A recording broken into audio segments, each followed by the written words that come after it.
kita untuk menentukan sektor prioritas dampak perubahan iklimnya. Nah, salah satu cara yang paling apa namanya ya salah satu caranya itu adalah kita bisa melihat dari kontribusi sektor tersebut terhadap PDRB. Karena kontribusi ini kan sangat berperan penting dalam ekonomi suatu wilayah. Nah, kayak misalkan di daerah Kota Surakarta. Kota Surakarta ini kan tidak ada namanya sektor pertanian. Ya ada, tapi kontribusinya kecil. Kemudian tidak ada sektor perikanan kan. Nah, makanya kita perlu nih melihat nih, oh ternyata dalam suatu daerah sektor paling tinggi itu adalah sektor pertanian katakanlah. Berarti fokus kajian kita untuk mengetahui dampak dari perubahan iklimnya ini ada di sektor pertanian gitu. Karena setiap daerah ini kan memiliki karakteristik ekonomi yang berbeda.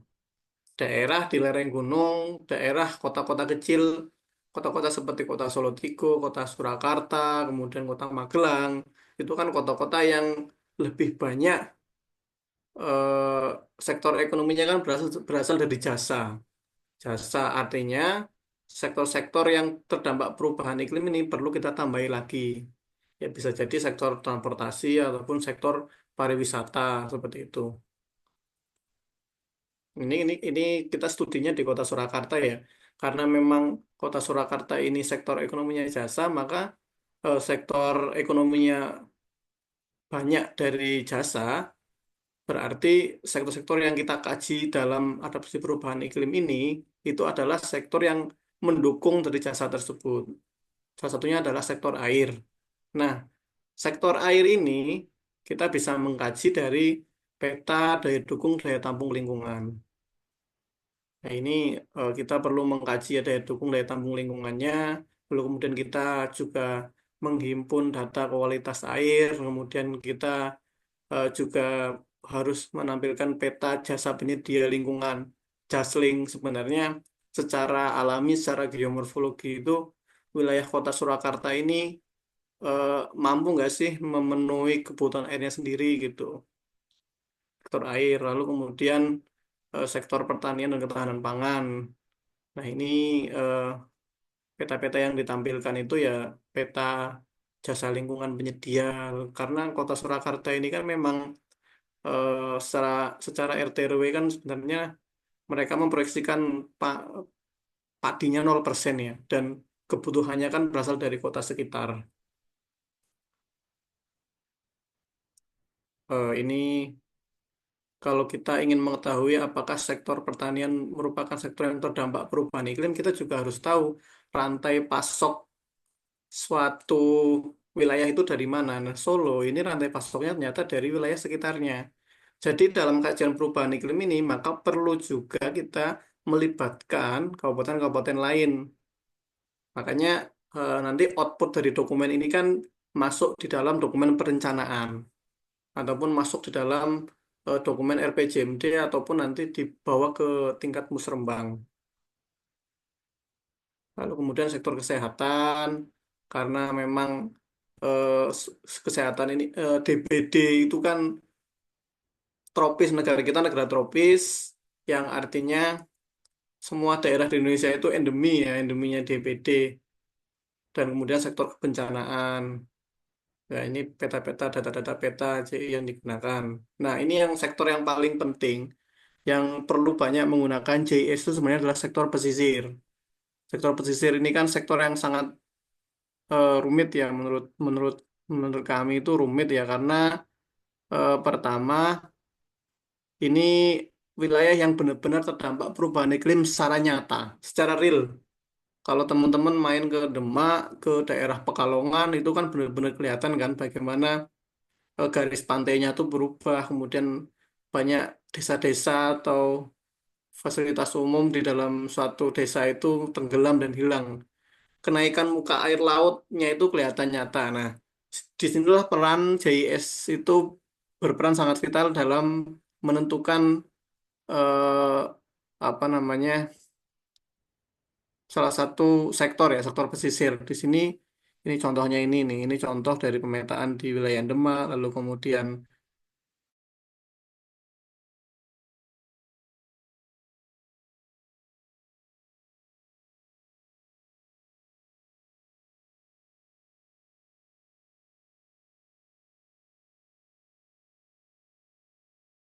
kita juga perlu melakukan kajian kerentanan dan kajian risiko.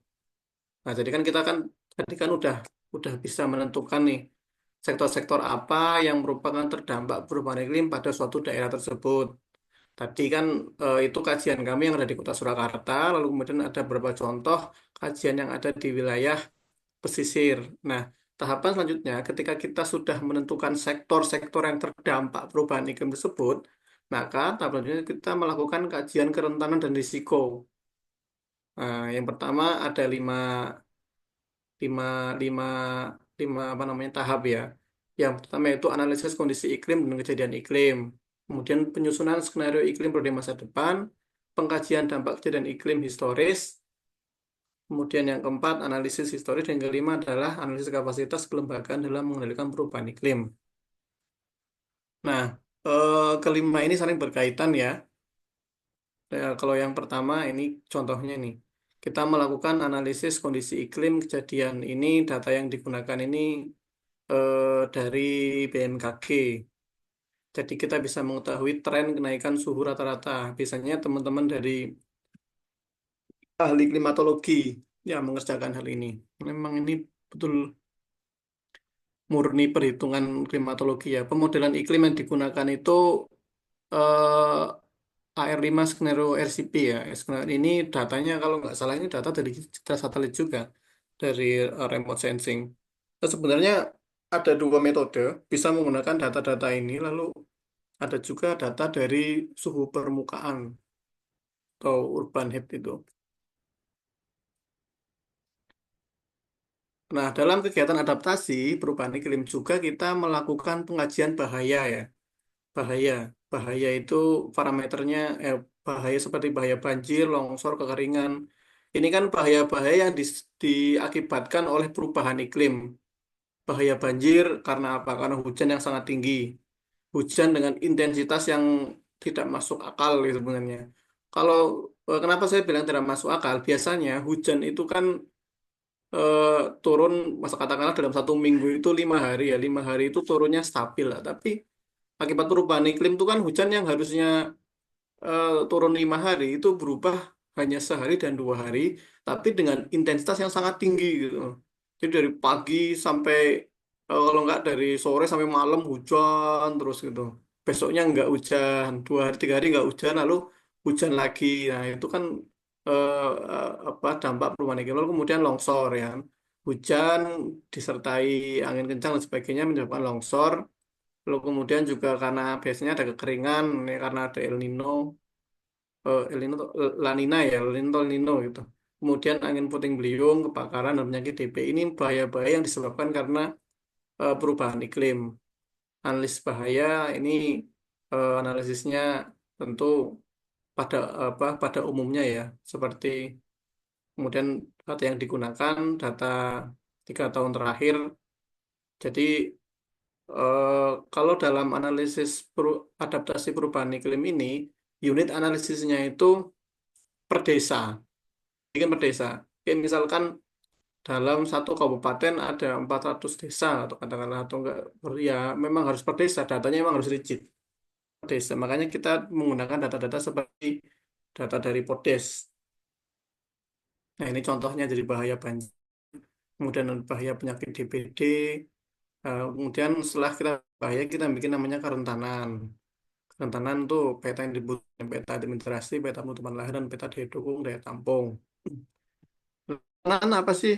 Kerentanan itu secara seperti ini, teman-teman. Wilayah, ada suatu wilayah yang mengalami dampak perubahan iklim banjir. Satu wilayah nih, katakanlah wilayah X.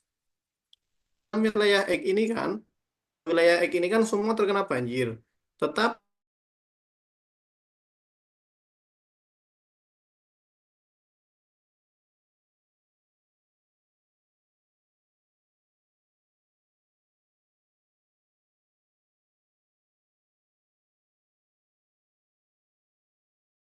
B itu mayoritas katakanlah orang miskin. Nah, dari kedua desa ini saja ketika menghadapi bencana, pastikan responnya berbeda-beda. Ya, iya, pasti pasti tentu berbeda. Nah, katakanlah kalau di desa A ini karena kebanyakan orang kaya, eh, karena kebanyakan pemukiman elit, akhirnya ketika terjadi bencana banjir, orang-orang di pemukiman A itu bisa pergi ke hotel atau pergi ke daerah lain atau menginap di tempat lain. Nah, sedangkan di desa B yang mayoritasnya adalah orang miskin, ketika terdampak bencana ya sudah gitu. Artinya eh, dampak yang ditimbulkan itu kan berbeda. Kerentanan yang ditimbulkan itu kan berbeda. Nah, di dalam kajian adaptasi perubahan iklim ini kita juga perlu mengkaji kerentanannya. Kerentanan masyarakat atau kerentanan suatu desa ketika menghadapi bencana yang diakibatkan oleh perubahan iklim. Lah indikatornya ada berapa? Indikatornya ada banyak. Ada indikator eh, kayak seperti pendidikan, kesehatan, infrastruktur, ya, kelembagaannya, komunikasi. Kemudian ada indikator kerapatan drainase, sumber mata pencaharian. Nah ini banyak indikatornya. Ini sesuai dengan di Permen LHK ya. Kemudian bobotnya ini juga sudah apa istilahnya, sudah terbobotkan otomatis oleh sistem gini. Jadi Kementerian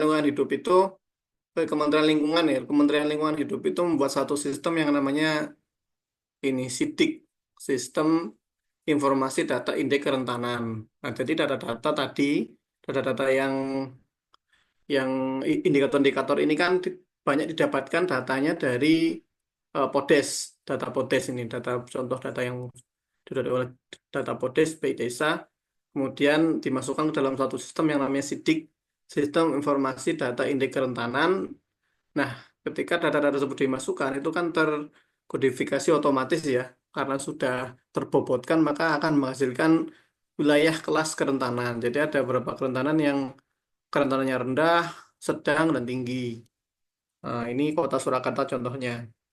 Sedikit ini sistem yang baru dibangun 2018 ya, untuk datanya update tiap tahun. Jadi di sini kita bisa tahu, oh ada berapa desa yang ketika nanti eh, menghadapi bencana akibat perubahan iklim ini tingkat kerentanannya itu sangat tinggi. Nah, kalau sangat tinggi berarti responnya bagaimana gitu. Nah, kan bisa menjadi satu acuan untuk pengambilan kebijakan. Lalu kemudian analisis risiko. Wah, ini risiko bencana. Risiko bencana ini klasifikasinya kan sangat tinggi, tinggi, sedang, rendah, dan sangat rendah ya. Risiko bencana ini eh, kayak di Surakarta itu risiko bencana yang kami susun kayak bencana banjir, kemudian bencana DBD. Nah, lalu jika semua kajian sudah dilakukan, apa langkah selanjutnya? Kadang kan kita berpikir sudah banyak melakukan riset, sudah banyak melakukan kajian, sudah banyak melakukan berbagai macam lah pemetaan dan sebagainya. Lalu buat apa sih gitu? Nah, ketika kita sudah masuk analisis dan sebagainya, maka langkah selanjutnya itu kita melakukan penyusunan pilihan aksi adaptasi. Kemudian ditetapkan oleh penetapan prioritas dan kemudian diintegrasikan. Nah, ada penyusunan pilihan aksi itu apa saja nih? Saya contohnya.